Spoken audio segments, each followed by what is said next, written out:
The prevalence of power abuse among cops poses a compelling question.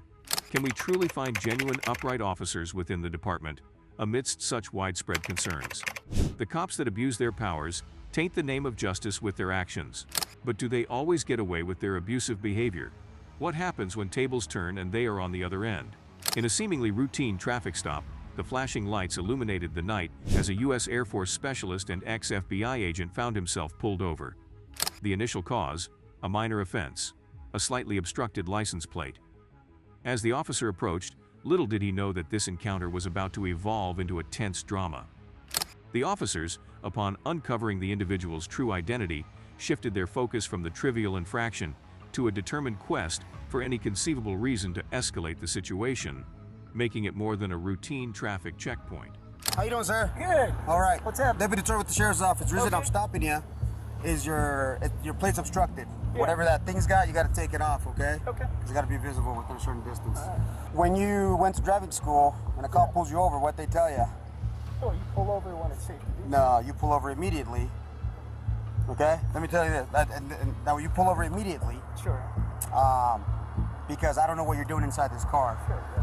Hiding guns. You know what I mean? Officer safety is number one. Right from the start, it's evident that the intentions of this officer are sinister. The initial actions of the police officer prompt a critical examination in light of established traffic laws and safety guidelines. According to traffic regulations, drivers are typically advised to pull over promptly when signaled by law enforcement.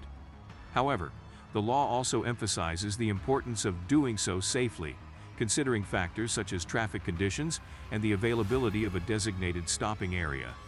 Sudden moves that risk safety go against traffic laws, making us question if the officer's approach is right. Did he do the right thing?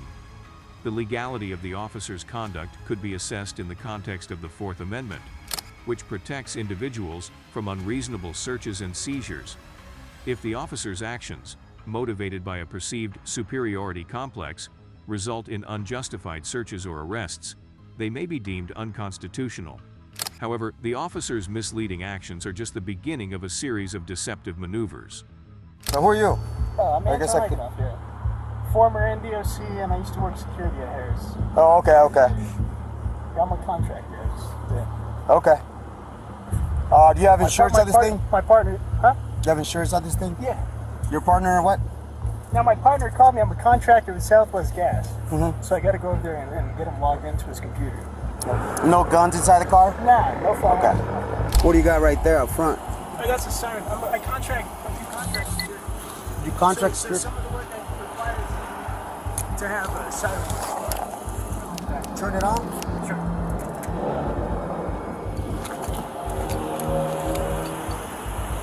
It's got wheel bags in the back too. Go ahead and step out, man. No weapons or anything like that? Nah. All right, I'm gonna take you out like this just to check. Okay, go Yeah. ahead, push that one for me. So you're not like law enforcement, right?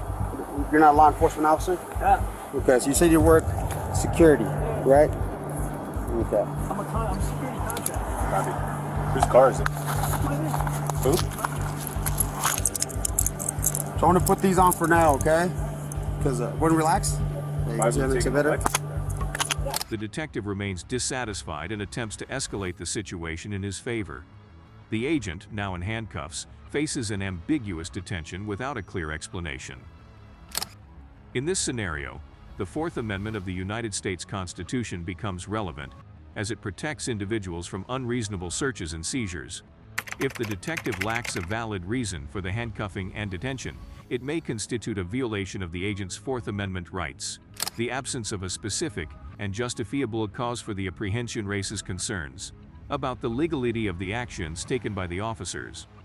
Why haven't you taken the lights off of there? No, I do contract work, so I have to have lights on this vehicle for some of the work I do. They shouldn't be that color though. Yeah, they shouldn't be red and white, brother. No, it depends on who you're contracting with. If you contract with law enforcement agencies, it's different. Which agencies do you contract with? The various ones. DOJ. Name some. DOJ? Sure. So you have a contract? DHS. I've worked for DHS, yeah. Okay, so do you have a government ID? I have a contractor ID. Yeah. Where's that? It's in my it's my hood. Where'd you get this? That's issued. Issue two? Federal Bureau of Investigation badge? Once the cops discover the specific agency he represents, the situation takes a peculiar turn. Even after getting the knowledge of his identity, the cops don't stop. No guns, right? Yeah. Inside the car? Yeah. Okay. Who, because, like I said, man, too, this is money in. Put that back in, so I'll put it in the bag, okay? So the reason that you're in cuffs, okay? Unless you're a sworn officer. I know in Nevada everybody stays. Yeah, you're not allowed to have red and blues. Sure. Right? Because then you Sure. could easily impersonate I'm red. a police officer. Sure. So who issued this to you? My former employer. Your former employer? So you used to work for the FBI at one point?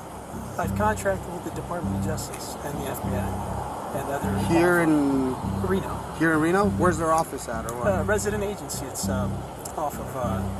It's next to Wells Fargo. It's right by the traffic circle there. Okay. I'm just throwing it out because I have no idea where they're at. The cops keep searching the vehicle and the agent. These law enforcement officers appear dissatisfied with the agent's ability to address their questions effectively. They want him to do something that would land him in trouble. Resorting to a strategy of manipulation and corruption, they deliberately ask questions designed to provoke responses that may incriminate the agent. Since you got the badge, where's your creds at? Where's your federal creds at? I don't need federal credits because I'm not currently employed by the federal government. You have an FBI badge. Sure. Yeah. Okay, I used to be a task force officer with the FBI. Okay. Which task force? Safe Streets. Yeah. Okay. So you know Elkington? No. Okay. So when did you work for him? I might answer that. Okay. Well, I'm texting somebody right now. If you impersonate a federal officer, you know you're gonna get in big trouble for that, right? Okay. And like I said, with the red and blues, that alone right there, okay? Sure. That's what you're in handcuffs. But that's not an offense in and of itself to have red and blue Yes, it lights. is. And I'm going to show you the To NRS. actually run, you have to Let me actually show run you. those No, lights. you don't. They're in your vehicle, and I must destroy those. Okay? And I'm going to pull up the NRS for you. I went to a police officer academy. I know what the Well, NRS you is. might again, but I went. Have they updated the NRS? Let me show you. Have they? Okay. And let's go over here. That way we can get a. Let me get a bag. So that was issued to you, you say, right? That little FBI deal. You didn't steal it or find it or no? The cops inform the agent that he's not supposed to have those lights on his vehicle. Moreover, they incriminate him with stealing the FBI badge and impersonating a federal agent. The officer's fixation on the agent's vehicle lighting is crucial. It's crucial to emphasize that they lack the legal authority for a search, rendering their actions both unjustified and in clear violation of the law. The vague details about the civilians suing red and blue light on a vehicle has given the cops a leverage. Federal law in the United States dictates that the acceptable colors for original equipment lighting on new vehicles are limited to red, amber, or white. NOLO notes that all states mandate headlights to be either white or amber. This regulatory framework extends to various lighting components, including roof lights, underglow, and illumination within the engine compartment. Yet, it's vital to note that the agent refrained from activating these lights unless under an official law enforcement agency contract.